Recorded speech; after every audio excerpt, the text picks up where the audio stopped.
Velkommen til Aqualife. Mit navn er Svend Tvede, og tillykke med købet af det nye Aqualife Restomaster Pro, som er vores nye danskproducerede topmodel og vores absolutte bestseller.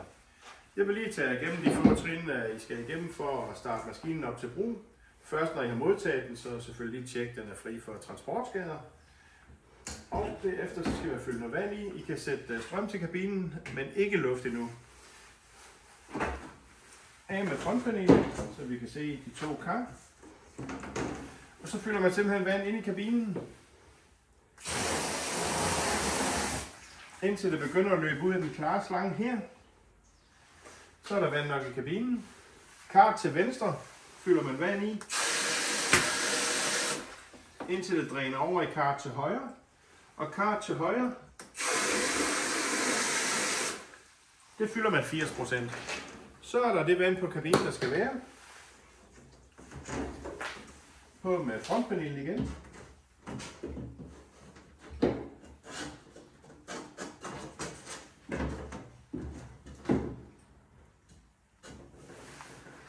Luk døren. Lige tjekker, at det hele fungerer. Og det er nu, vi skal sætte trykluft på. Så justerer I trykluften til 6 bar underdrift. Det er det korrekte arbejdstryk, når vi renser metal af. Derefter tager jeg den medfølgende spand, som er fyldt med chamberballs, og tømmer den ind i kabinen. De alle 12 kilo skal ind i kabinen. Lukker døren. Husk, kabinen kan kun køre, når døren er lukket, og den grønne lampe lyser.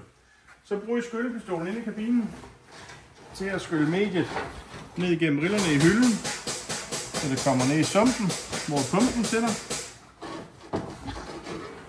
Og så er I sådan set klar til at køre og rense komponenter af.